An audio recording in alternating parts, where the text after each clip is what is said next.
السلام علیکم ورحمۃ اللہ وبرکاتہ۔ اس سے پہلی کلپ میں ہم نے برے خاتمے کی علامتوں کے بارے میں ڈسکشن کیا تھا۔ آج کی اس کلپ میں ہم اچھے اور برے خاتمے کے اسباب کیا ہوتے ہیں اس پر روشنی ڈالنے کی کوشش کریں گے۔ اس سلسلے میں سب سے اہم یہ ہے کہ انسان اللہ کی اطاعت، بندگی اور تقوی کو ہمیشہ لازم پکڑے، توحید پرست ہو، ہر قسم کے شرک اور تمام گناہوں سے دور رہے۔ اگر کسی قسم کا شرک یا گناہ ہو جائے تو جلدی توبہ کر لے۔ اسی طرح ہمیشہ اپنی دعا میں اللہ سبحانہ و تعالی سے ایمان اور تقوی کی حالت میں موت مانگتا رہے اور اپنے ظاہر و باطن کی اصلاح میں لگا رہے، تو ایسے آدمی کی موت عام طور پر اچھی ہوتی ہے۔ کچھ ایسے اسباب اور عمل ہیں جن کی وجہ سے اللہ سبحانہ و تعالی انسان کو حسن خاتمے سے نوازتا ہے۔ مثلا استقامت۔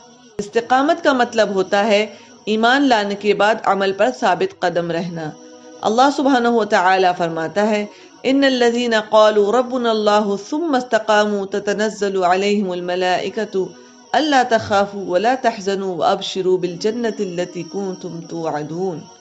واقعی جنہوں نے کہا کہ ہمارا پروردگار اللہ ہے، پھر اسی پر قائم رہے، ان کے پاس فرشتے یہ کہتے ہوئے آتے ہیں کہ تم کچھ بھی اندیشہ اور غم نہ کرو، بلکہ اس جنت کی بشارت سن لو جس کا تم سے وعدہ کیا گیا ہے۔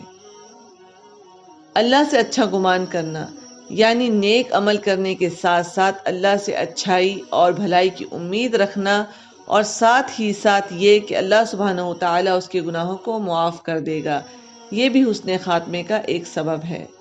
بخاری و مسلم کی روایت ہے، حدیث قدسی ہے، اللہ کے نبی صلی اللہ علیہ وسلم فرماتے ہیں قال اللہ عز وجل انا عند ظن عبدی بی۔ اللہ عز وجل فرماتا ہے میں اپنے بندے کے گمان کے ساتھ ہوتا ہوں۔ تقوی یعنی اللہ سبحانہ و تعالی سے ڈرنا، یہ بھی حسن خاتمے کا ایک سبب ہے۔ اللہ سبحانہ و تعالی فرماتا ہے وَمَن يَتَّقِ اللَّهَ يَجْعَل لَّهُ مِنْ أَمْرِهِ يُسْرًا، اور جو اللہ سے ڈرتا ہے تو وہ اس کا معاملہ آسان کر دیتا ہے۔ حسن خاتمے کے اسباب میں سے ایک سبب سچائی ہے، یعنی اللہ کے ساتھ سچا ہو، منافق نہ ہو، دل میں کچھ اور ہو اور زبان پر کچھ اور ہو۔ اللہ سبحانہ و تعالی فرماتا ہے یا ایھا الذین آمنوا اتقوا اللہ وکونوا مع الصادقین، اے ایمان والو تم اللہ سے ڈرو اور سچے لوگوں کے ساتھ ہو جاؤ۔ اسی طرح توبہ یعنی اللہ سے اپنے گناہوں کی معافی مانگنا، چاہے غلطی بڑی ہو یا چھوٹی، یہ بھی اچھے خاتمے کے اسباب میں سے ایک سبب ہے۔ اللہ سبحانہ و تعالی فرماتا ہے وَتُوبُوا إِلَى اللَّهِ جَمِيعًا أَيُّهَا الْمُؤْمِنُونَ لَعَلَّكُمْ تُفْلِحُونَ، اے ایمان والو تم سب کے سب اللہ سے توبہ کرو، شاید کہ تم کامیاب ہو جاؤ۔ موت کو زیادہ یاد کرنا اور اس سے غافل نہ رہنا، یہ بھی حسن خاتمے کے اسباب میں سے ایک ہے۔ اسی طرح نیک عمل پر مداومت رکھنا یعنی لگاتار نیک عمل کرتے رہنا، ایسا نہیں کبھی کیا اور کبھی چھوڑ دیا، بلکہ لگاتار کرتے رہنا، یہ بھی حسن خاتمے کا ایک سبب ہے۔ برے خاتمے کے اسباب سے ڈرنا جیسے برابر گناہ کرتے رہنا اور توبہ میں دیری کرنا اور دنیا سے محبت کرنا، یہ بھی اچھے خاتمے کی علامتوں میں سے ایک علامت ہے۔ یہ حسن خاتمہ کے کچھ اسباب ہیں۔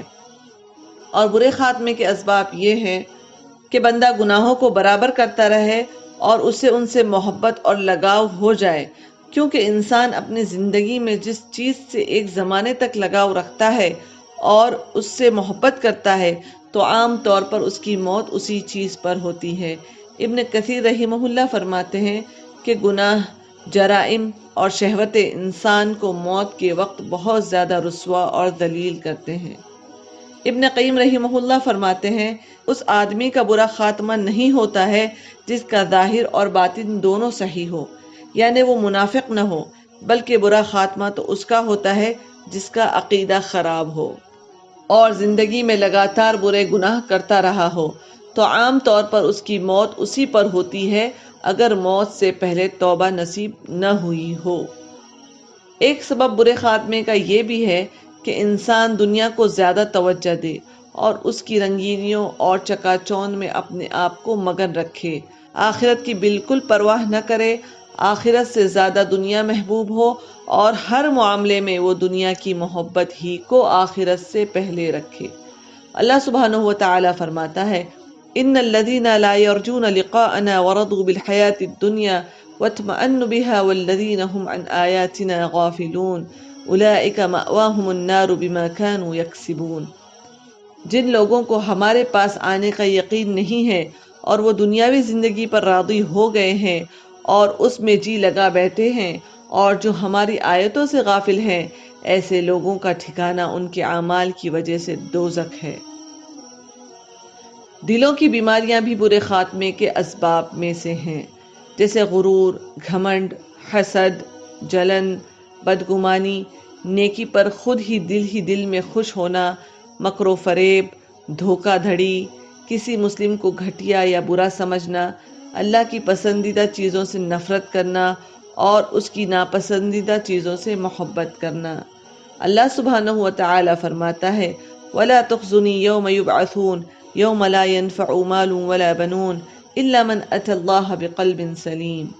اور جس دن کے لوگ اٹھا کھڑے کیے جائیں گے مجھے رسوا نہ کرنا، جس دن کے مال اور اولاد کچھ کام نہ آئے گی، لیکن فائدے والا وہی ہوگا جو اللہ کے سامنے بے عیب دل لے کر آئے گا۔ بدعات و خرافات بھی برے خاتمے کے اسباب میں سے ہیں، اور ایک بدعتی کے لیے یہ بہت خطرناک ہے کیونکہ یہ جرم کبیرہ گناہوں سے بھی بڑا ہے۔ آپ صلی اللہ علیہ وسلم فرماتے ہیں کل بدعت ضلالہ وکل ضلالۃ فی النار۔ ہر بدعت گمراہی ہے اور ہر گمراہی آگ میں لے جائے گی، یعنی جہنم میں۔ اللہ سبحانہ و تعالی سے دعا ہے اللہ ہمیں برے خاتمے کے اسباب سے بچائے اور ہمارا خاتمہ بالخیر کرے، آمین۔ نیکسٹ کلپ میں ہم موت آنے سے پہلے کی کچھ علامتوں کے بارے میں جاننے کی کوشش کریں گے۔ تب تک وعلیکم السلام ورحمۃ اللہ وبرکاتہ۔